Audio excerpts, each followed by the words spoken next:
Greetings, listeners in Listenerland. Welcome to St. Louis in Tune with Arnold Stricker and Mark Langston, where we size up current and historic events involving people, places, and things in areas such as the arts, crime, education, employment, faith, finance, food, health, history, housing, humor, justice, government, and sports. I think I need to add a little bit more on that one. Probably do. We originate from and connect the Gateway City to what's going on regionally, nationally, and internationally. Mark, how are you today, sir? I'm okay. And you know what, in that intro, I think you should say, Arnold can leap buildings in a single bound. Tall buildings in a single look up in the sky. And faster than a speeding bullet? It sounds like, although I would never...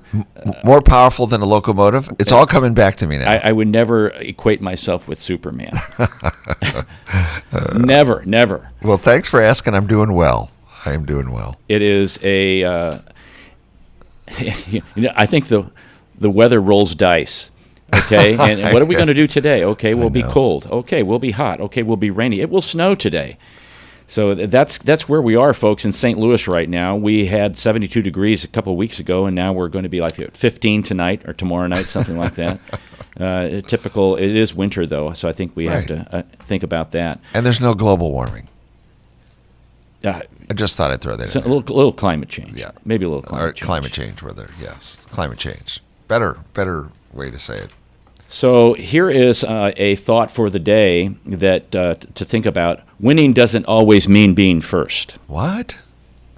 I know our sports teams love to win, and this is a thing that goes along with youth sports. Uh-huh. And I see this, dramatically taking place where it's winning at all costs. Uh-huh. And I watch these basketball youngsters playing. They might be like 8 or 9 years old, and they're trying to be just like the pros with an attitude and everything like that. And it's like, just learn the basics of the game and learn how to be a really good sport, because good sports know how to lose. Yeah. Yep. They know how to win, but they really know how to lose. Yeah. Yep. And so losing's actually a good thing, because it should make you self-reflect. Oh, yeah. How should I go back and do this better so that I can achieve more, so that I can improve my performance? And you're always going to come up against somebody that's better than you are. Yeah.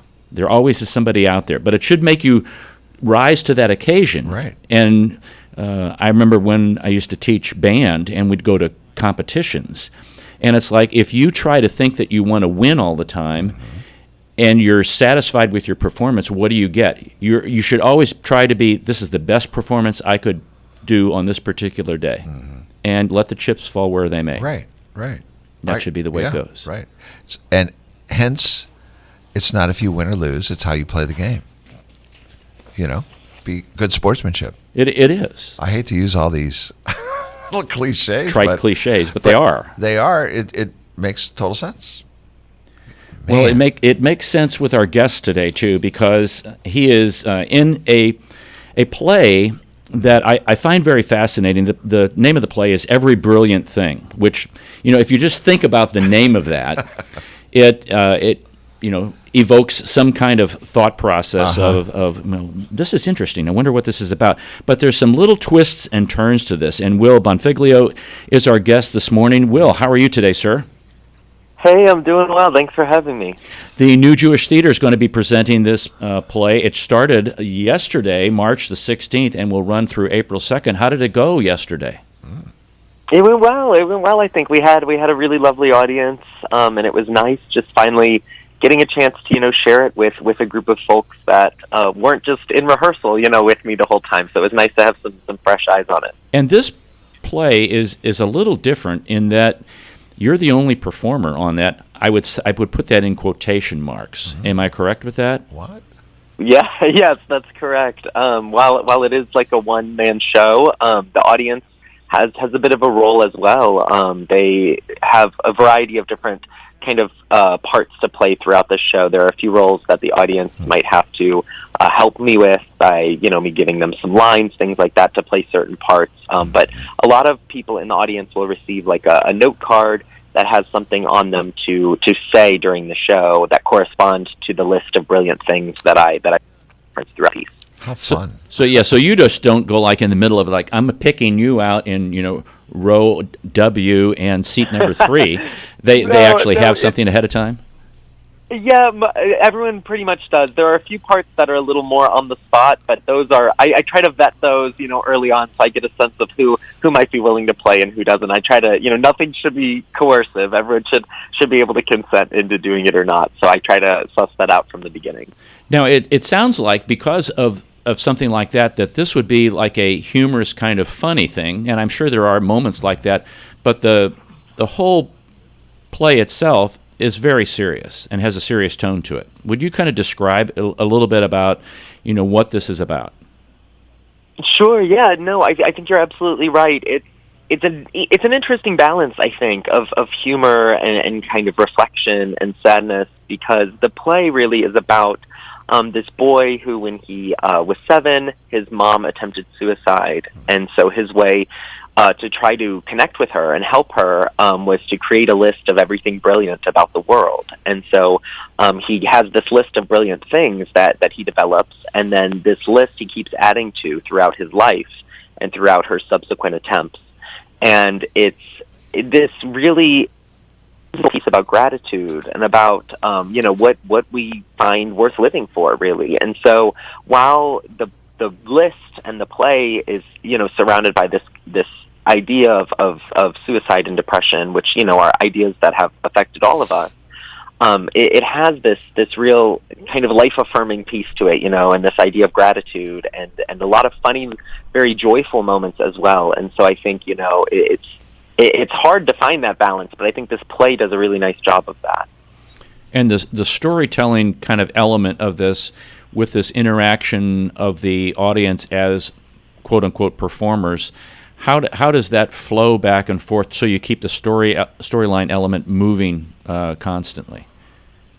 Yeah, it's really well scripted in, like, there are only a few parts that, like, the audience actually, has to kind of play. Like, okay. Certain folks in the audience will have to play, and I feed them lines, I tell them where to go, so things like that. So it allows for a pretty, there are definitely some variables depending on who it is each night, but there's a way to keep the story moving by way of the lines I'm feeding them and things, so that everyone gets, the same pieces of the story. It just may be presented a little bit differently each time depending on who from the audience is in those parts that night. Now you're an accomplished St. Louis actor. You've received 3 St. Louis Theater Circle Awards, and you're the director of COCAbiz. Wow. And you've kind of worked with Ellie, who's directing this, previously. What challenges did this particular play give you in preparing for it, and then even last night when the first performance came through? Yeah, that is that's a great question. Ellie and I, we've worked together before, so we have kind of a shorthand. We love working with each other, and I think that's helpful. For this one, there were a lot of unknowns for us until last night. We tried rehearsing a lot of these ideas of, like, well, what if? What if the audience does this, or what if they say no, or what happens, if this person doesn't, say the lines the way we need to. So we tried rehearsing for a lot of those variables, but I mean, until you have a sizable audience, it's nearly impossible. And so, last night was just like every other night in the last few weeks of rehearsal. I think, we learned more, and I think as the show continues, we'll be able to keep just continuing to breathe life into it and live into it fully. But I think, the rehearsal process was great in the we were able to experiment and try things, and try workshopping what some of those what-ifs might be. Now, this may not be a fair question because, there's only one night under your belt, but I always wonder how performing a certain play impacts you as an individual, the role that you play. And this is, because of the content of this and what it's about, how has this impacted you personally? Yeah. I do think it's really, as I said, this is a topic that a lot of us have dealt with, whether in our families, with a friend, a colleague. I think it's a very universal topic, and it's one that we often don't think about or discuss. And I think the way that this play does it, and making us turn to gratitude and turn to these brilliant things, is quite brilliant in its own way. For me, I think it's made me think more about that and what I've been grateful for. And as the theater, right, being able to do it in the theater, performing in the theater again after years, right? I mean, we just hit kind of the 3 years anniversary of when COVID kind of was at the onset, and to be back in a space with an audience performing and telling stories is something I'm quite grateful for. And so the last show I did right before COVID was a one-man show with Ellie at New Jewish Theater in December of 2019, and then it was like the next thing we knew, the world started shutting down in early 2020. And so to be back in that exact same space, in community again with the New Jewish Theater audience, and it's really moving. I think there's a real beauty to it, and it's been really special to be back together as a team in that same space for the first time, since we did the last one right before COVID. And so for me, it's really this idea of gratitude, and getting to live and be that gratitude by way of doing the show has just been, even though it's been one night, it's just been really special to be back. I can't imagine what all actors feel just being able to perform again, like you're saying, in front of a live audience again. Yeah. The thrill of that. And describe for people who may not have been to the Will Studio Theater, what is that like? How intimate is it? Like, they may know about the Rep, they may know about Opera Theater St. Louis, they may know about COCA. What's that theater like? How close in proximity are they? They may know about other kind of theater venues, like down in Grandel Square area. Yeah, it's a great space. It's really neat. It's kind of a flexible space, like a black box theater, and so it's much more intimate and smaller. But it's cool because if you go to see 2 different shows in a season at New Jewish Theater, the stage could be set up entirely different in the space, as well as the seating. So it's super flexible in that it can change kind of from one wall to the other, or you can go from having more of like a audience on maybe 2 of the 4 walls. For this one, we have what we call like a thrust stage, so the audience is on 3 of the walls, and there are about maybe 3 or 4 rows of audience on each wall. And then the rest of it is the playing space in a way where I'll kind of be. But it's neat, it's intimate, and it's lovely for a piece like this where you're telling a story as a community and in community. And I think that works really, really well for this. But it's lovely. It's a cozy space. It's one of my favorite spaces to work in St. Louis, and it's very different than these kind of big stages that a lot of folks are used to. So definitely come check it out. I highly recommend it. Even if you don't come see every brilliant thing, I recommend you checking out the Will Studio Theater at some point. And I want to ask you, describe what you do at COCAbiz. I know you're the director there. What exactly does that entail, and what happens there, so people can put that on their calendar also? Sure, yeah. So I work with like arts integration, arts learning as an educator, and so what we do is we take kind of what COCA is best at. It's arts teaching, and we take that and those great teachers into workplaces and lead professional development trainings on things like public speaking. We teach how to be a better storyteller. We teach design thinking. We teach all sorts of things. We do a lot of workshops in kind of the diversity, equity, and inclusion space. And so all of it is based on the arts, and it's super different and fun and experiential than like a typical kind of PowerPoint, professional development training. And so that's super fun. And one of the designers actually on Every Brilliant Thing, Bess Moynihan, who did our scenery and our lighting design, she is a teaching artist for COCAbiz as well. So she teaches some design and design thinking courses for COCA. Now, I know, there are classes like that in high school and in some middle schools. I know the universities have theater classes. My question goes to something that you just said about what you do at COCAbiz, and it relates to what you're performing in Every Brilliant Thing, is the ability to, public speaking, and it leads me to thinking about like speech and debate and those kinds of things. It seems that those were, I want to say back in the day, many years ago, speech and debate teams were very popular. Right. And now they've kind of gone by the wayside. But it allows, individuals the opportunity to really learn 2 sides of an issue and express that. Do you have anything like that you do at COCAbiz? Yeah, we definitely have a series of workshops around the idea of how do I tell a story. How do I tell a story with impact? How do I listen?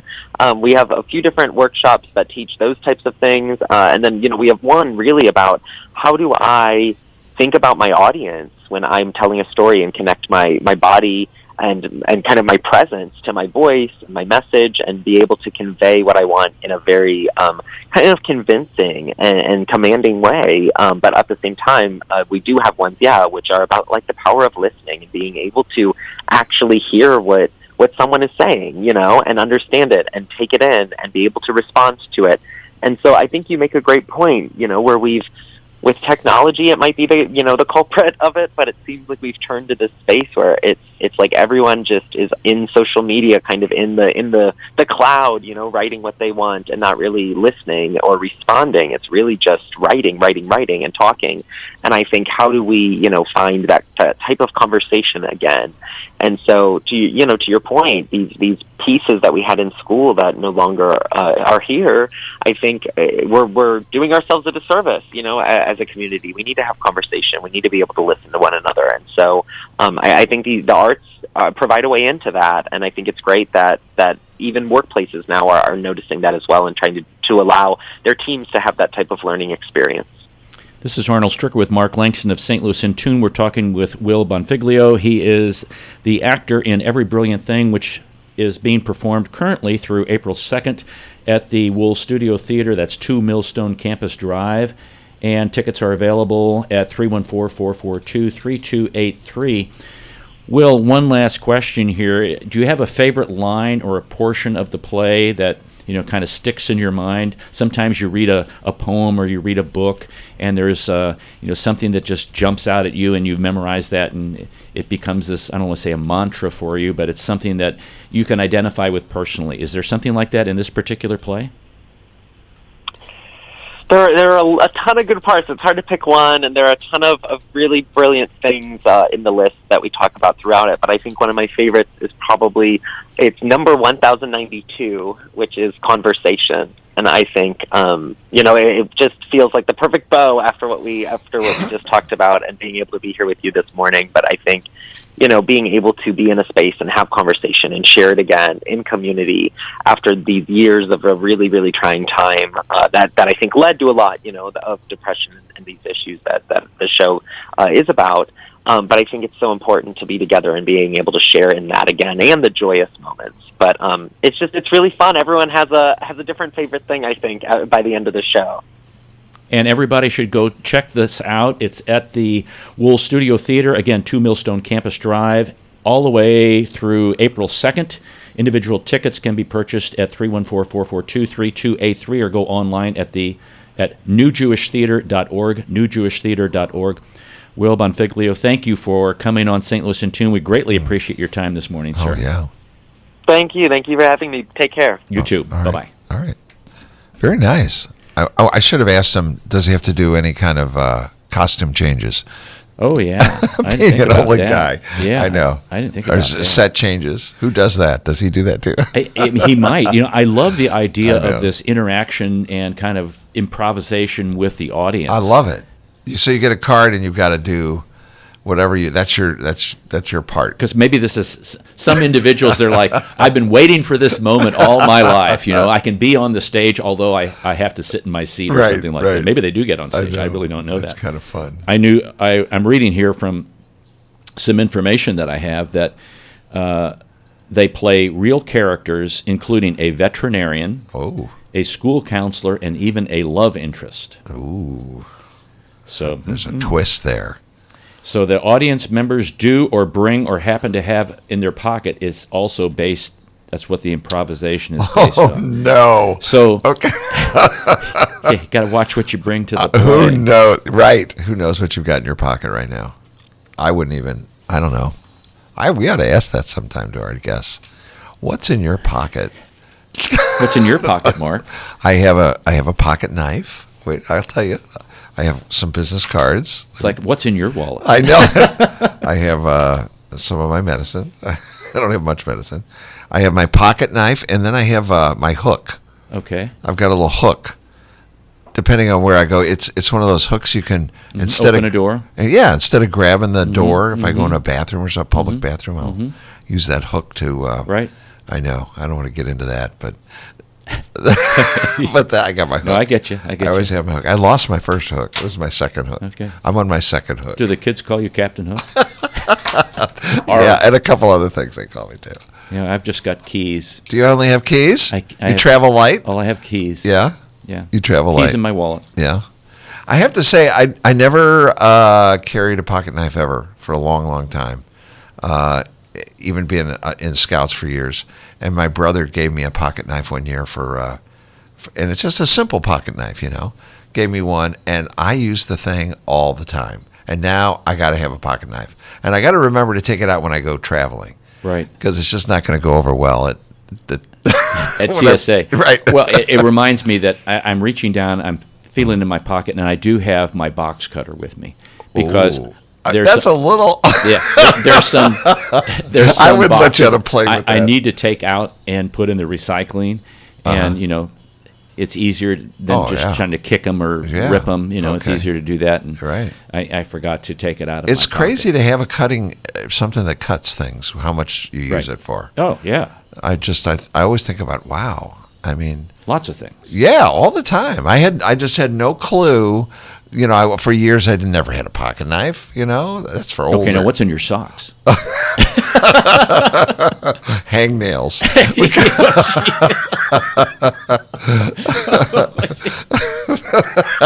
The visualization. I of it. know. And they're green. No, I'm kidding. They're really long. And, oh yeah. When we come back, we're not going to go to break yet, but when we come back, I want to talk a little bit about this play in the serious manner of which it was. When you talk about depression and suicide, and I want to mention some things that if people have that issue going on or a relative, there are some resources, and I want to mention some of those resources. Yeah. But before we get to that, I want to mention a word of the day. Oh, is this a new feature? Yes, it is, and I forgot to do it on the show that we recorded yesterday. But Right. This is a new feature, folks, of the show. I think we've done it a couple of times. Yeah, but and I need to kind of get in the habit of doing it. yeah. Maybe put it on the front end of or it something. takes a while, Yeah, it and then does. once in a while, Get in the rotation, Yeah, yeah. once you get the hang of it there. But gala nipper. Wait a minute. Gala nipper. Hold on right there. Okay. Say it again slowly.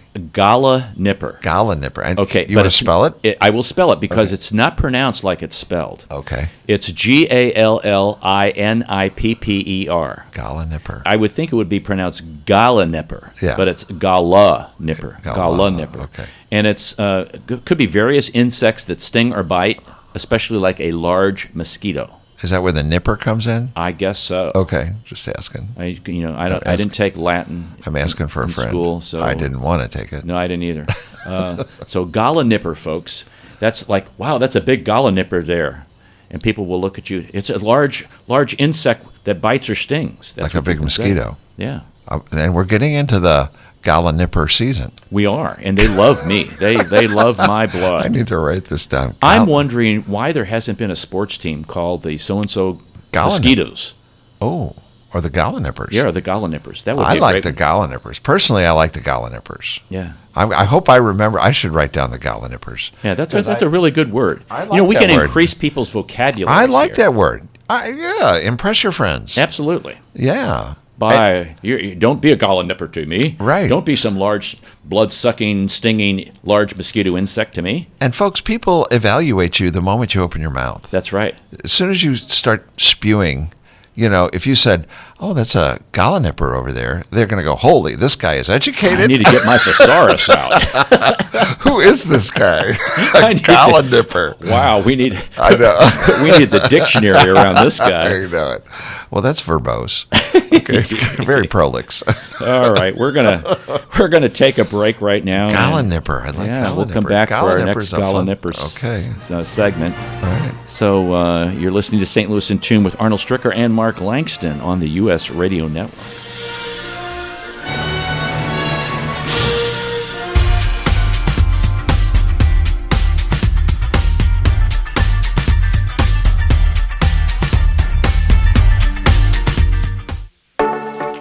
Thanks for listening to St. Louis in Tune. On each and every show, we strive to bring you informative, useful, and reflective stories and interviews about current and historic issues and events that involve people, places, and things.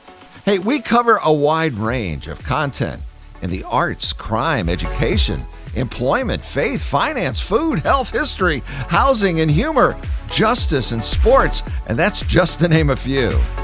While St. Louis in Tune originates from the Gateway City and covers local topics, we connect to what is going on nationally as well.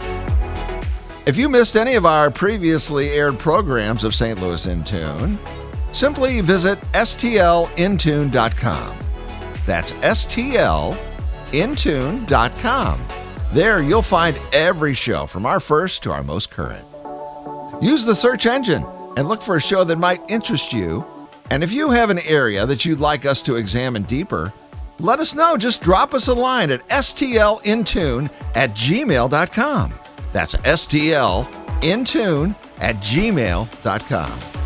St. Louis in Tune, heard Monday through Friday on the usradionetwork.com and many great stations around the U.S. and, of course, right here in St. Louis.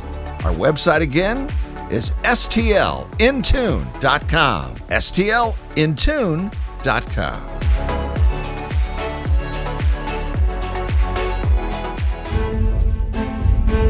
This is Arnold Stricker of St. Louis in Tune on behalf of the Dred Scott Heritage Foundation. In 1857, the Dred Scott decision was a major legal event and catalyst that contributed to the Civil War. The decision declared that Dred Scott could not be free because he was not a citizen. The 14th Amendment, also called the Dred Scott Amendment, granted citizenship to all born or naturalized here in our country and was intended to overturn the U.S. Supreme Court decision on July 9, 1868. The Dred Scott Heritage Foundation is requesting a commemorative stamp to be issued from the U.S. Postal Service to recognize and remember the heritage of this amendment by issuing a stamp with the likeness of the man Dred Scott. But we need your support and the support of thousands of people who would like to see this happen. To achieve this goal, we ask you to download, sign, and share the one-page petition with others. To find the petition, please go to dredscottlives.org and click on the Dred Scott Petition Drive on the right side of the page. On behalf of the Dred Scott Heritage Foundation, this has been Arnold Stricker of St. Louis in Tune. All right. Arnold's dancing now. Break dancing. Welcome back to St. Louis in Tune. This is Arnold Stricker with the Gala Nipper himself, Mark Langston. And if you don't know what I'm talking about, we just learned a new word. Gala Nipper. Gala Nipper. Could be a variety of insects that sting or bite, but like a large mosquito. Mm-hmm. Honey, go slap that. Go kill that gala nipper. If like a bumblebee or a wasp. Oh, I guess that could be a gala nipper. Qualify for that. A gala nipper, yeah. Right. Heck yeah. Oh my goodness. I never thought. Yeah. Wasps. See, immediately I think of mosquitoes. Yeah. And how much I hate them. Oh, I hate them too. I always try to figure out what good is a mosquito.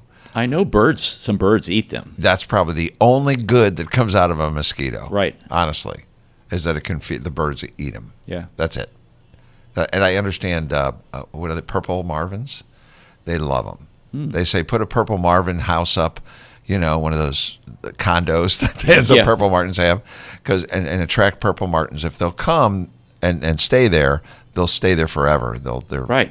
But they love mosquitoes. They eat mosquitoes like crazy. And those are the ones where the houses are really high. Yeah, and it's like 2 stories, and there's if you get purple martins in, and a lot of people don't, but if you do, they're going to eat all the mosquitoes. I have better luck when I get my blood drawn than when a mosquito gets me. Oh my! It's like even on a semi-bad stick. And I always worry about their little mosquito noses where they poke things. Where was that nose before it stuck in you? Yeah. Wow. Or when you swat one and then there's blood all over. Where'd that come from? Yeah. Whose blood is that? Yeah. Is that rat's blood down the street? Yeah. Yeah. I don't know if that's a person. You were on that mouse out there, weren't you? Oh my gosh. That's disgusting. Stop. This is so bad. Let me see. So every brilliant thing, we just got done talking to Will Bonfiglio. He is the actor in that particular performance that's going to be playing right now, actually, at the Wolf Studio Theater at 2 Millstone Campus Drive. For tickets, 314-442-3283 or newjewishtheater.org. And that particular play has it's about one man dealing with his mother's depression and ultimate suicide. And then what happens when, as an adult, he has to come face to face with his own depression. And I wanted to mention, folks, that It's very sad. there's a crisis line out there that people can call. Maybe if you are experiencing some depression and have some suicidal thoughts, you can call this number, Arnold, because it is very, very helpful. It's 988. 988. It's the National Suicide and Crisis Lifeline. And here's some interesting stats from that, Mark. I found this. Can I just interject real quick? Yeah. If it's so hard, I think people that are thinking of suicide, I don't know if they're going to pick up the phone and call. Right. But if you know someone that you think is, Yes. help them call. Yes. Call yourself. Maybe they can give you some advice on how to help that person. Yes. So don't rely on the person. That person, right. Yeah, that's thinking about suicide. Take a little, help someone else Right. that you think might be slipping into that. And it's recognizing signs. Yeah. And we see and hear a lot of suicides today. Some of that is from drug overdoses, non-intentional, based upon Right. whatever they're taking. But some of the stats I saw from the 988 Lifeline, and again, it's 988. It's like 911, but it's 988. Just in January of this year, there were 450,000 calls and contacts. And calls to veterans and vets out there, who are struggling with this, 66,000. That is just unbelievable. And when you go down to, how fast they were answered, and the average contact time for calls was 13 minutes. For just a chat was 23 minutes. For a text was 48 minutes. The average of all those 21 minutes. Wow. So you can see that this is just not some lightweight kind of, we're going to do this because it's the thing to do. No, this is an important hotline. It's sponsored by the Substance Abuse and Mental Health Services Administration. It's samhsa.gov, samhsa.gov, or you can do the 988 Suicide and Crisis Lifeline. We've done a show on suicide. Matter of fact, our guest had suicidal tendencies, and it's important to recognize some signs. I wanted to put that out there, make that announcement for that. They have a lot of resources out there, but reach out to people. There's a lot of good assistance out there. If you see a family member or you see a friend struggling and maybe has these tendencies, and coming out of COVID, I tell you what. Oh yeah. The whole thing with social media and teenagers. Social media just needs to. Now this is Arnold Stricker speaking. Okay. Right. Just needs to go away. Oh yeah.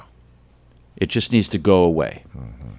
And parents, if you're not in tune, no pun intended here, that this is St. Louis in tune. If you're not in tune with what your child has in their hand, on their phone, in their bedroom, on their computer, you need to find out. Right. You need to find out what apps they're using. You need to find out what websites they're using. And it's not prying into their business. It's you protecting them from other predators and from other kids who will become bullies and harass them. And it's just degrading to self-esteem and self-worth. And ultimately, we see a lot of teen suicides. Matter of fact, there was an article, and I'll mention this. I thought it was very interesting. And some people, it's like, what do you read, or what news do you listen to? Do you listen to CNN? Do you listen to Fox News? Do you listen to MSNBC? Do you listen to this? Do you listen to that? It's like, I like to listen to both sides, Right. but I like to listen down the middle. Okay, Right. so here's the thing. If I'm down the middle, somebody on the far left thinks I'm conservative. Right. Correct. Okay? If I'm listening down the middle, somebody on the far right thinks I'm liberal or progressive. Correct. Okay? It's so sad. I'm going to give this to you, and I will tell you where it's from. It's from a group. It's from the editor is from a woman who used to work for the New York Times. Okay? And everybody can think whatever they want about the New York Times. Okay? That's however you want to think. All right? But the article, I'm looking it up right now, folks. Just be patient with me. Here it is. It's from the Free Press. The Free Press is kind of trying to be both sides. Okay? We'll read both sides. We'll talk about both of the, and I like that. Yeah. Because that's having a discussion. That's kind of like the debate thing. I'll find out about the good things about it. I'll find out about the bads, and then I'll have to be able to present whatever's given to me. Right. Which makes, I think, you a more well-rounded person. Oh, yeah, more informed. So this particular article is entitled, Why the Mental Health of Liberal Girls Sank First and Fastest. Ooh. We are a decade into the largest epidemic of adolescent mental illness ever recorded. It's time we started treating social media like automobiles and firearms. Unless you live in the state of Missouri. Then you can be a 2-year-old and carry around an AK-47. I know. Let's not go there yet.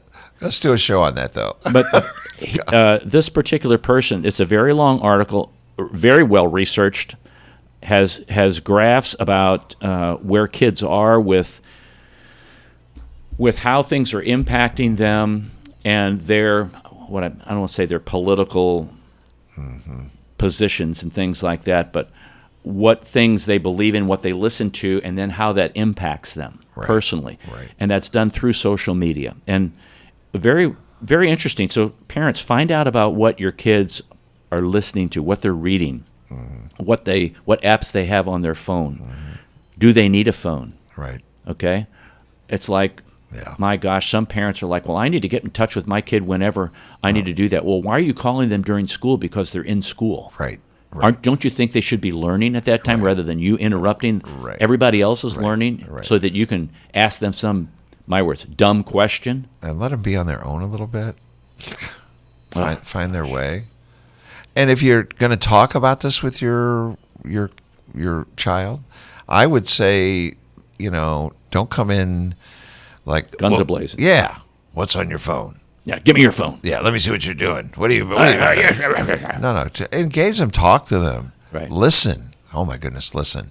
Because I think somewhere along the line things will surface and you'll go, oh, maybe that's something I should ask a little more about. Maybe I should dig over here a little bit. And Mark, you got to talk to your kids. That's exactly right. It's kind of like going into a room and everybody's got their head down, this device in front of them. I can't stand it. And it's like nobody talks to anybody. But here's a point that I want to make, and for you parents out there, because some of you parents, and I say this in a kind way, some of you parents are as guilty, if not more guilty, than your children. You are teaching your children how society should not act. Because when you read some of these like community forums on Facebook, or you read some of these on Nextdoor, or all of these social media platforms, the adults act in a heinous and egregious manner. Right. And maybe you need to check the definition of some of those words that I just mentioned. And it's not a large mosquito that will sting you. It's not a gallonipper. Yeah, not a gallonipper. All right. So it's kids learn things, and they're watching their parents engage in these kinds of behaviors or say these kinds of things. They think it's okay. And they think it's okay. Yeah, like that's how it should be. So when it happens to them, the children, who are they going to go to? But the parent goes say, well, you just text them right back and tell them blah, blah, blah, blah. No. That's why we have communities that are at odds with each other. That's why we have groups of people that are at odds with each other. That's why we have political affiliations that are at odds with each other. That's why we can't get anything done in our government. Yeah. One of the reasons. Yeah. Personal opinion. Well taken, though.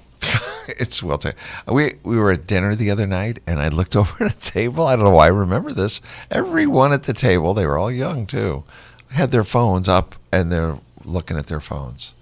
And then the people, I'm not going to say, but they're driving with the phone right up while they're driving. It's up. I hate that. It's right up to where they can see out the window and look at the phone at the same time. Right.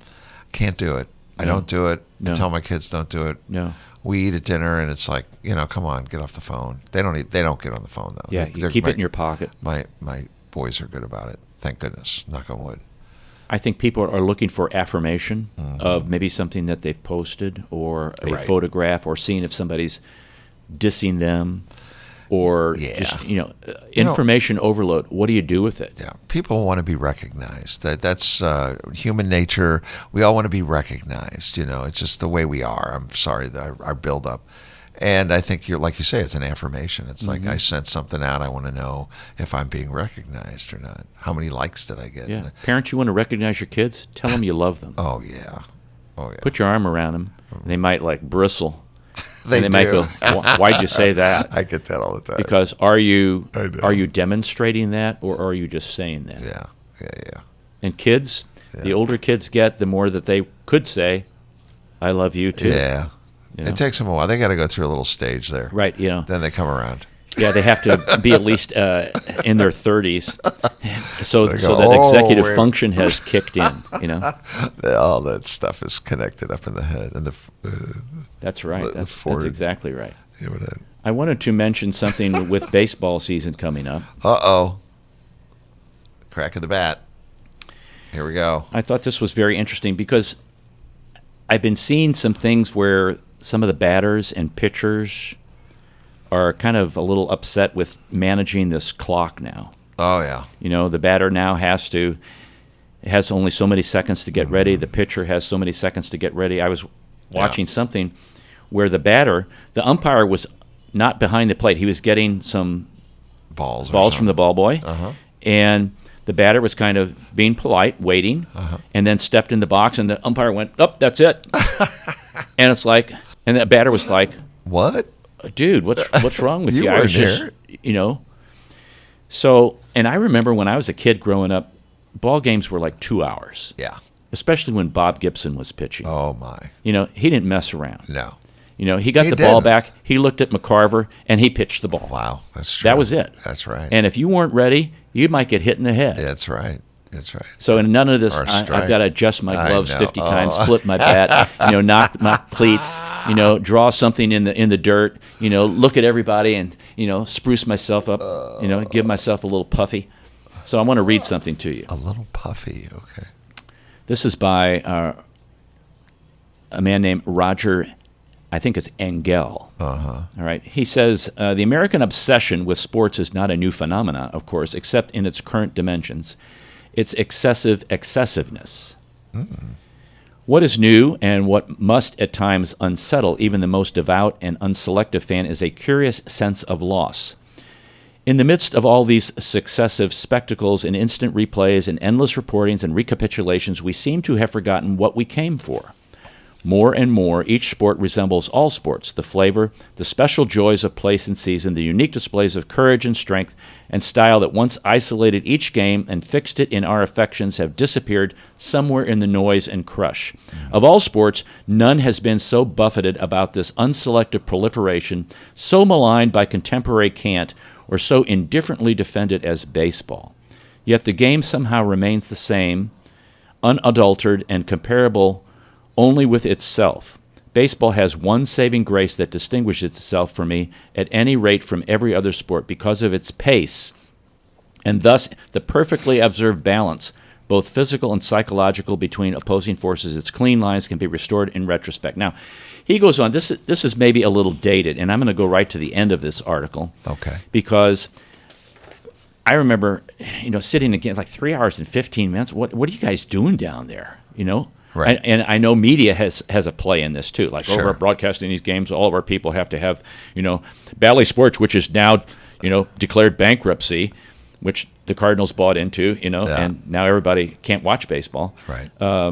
It's all about the money. So Right. here's the last Follow the paragraph. The last dimension is time.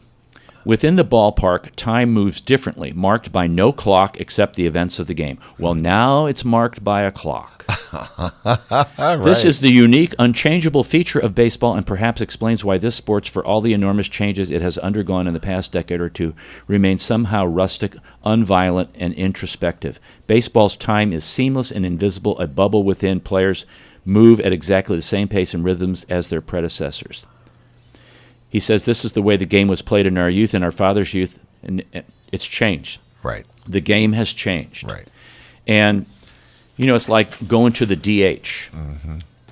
And I don't have an opinion on that one way or the other, but I thought National League, when the National League had pitchers bat, you had to be a much better manager than an American League. Right. Now, it extends the career of some individuals. Right. I'm 55 years old. I can still slug some home runs. I can be a DH somewhere. Right. And then you see all the pitchers. And I think maybe, Mark, that with expansion came this less than average performance. Right. Because when you had a few teams, man, you had to be good or you weren't there. Right.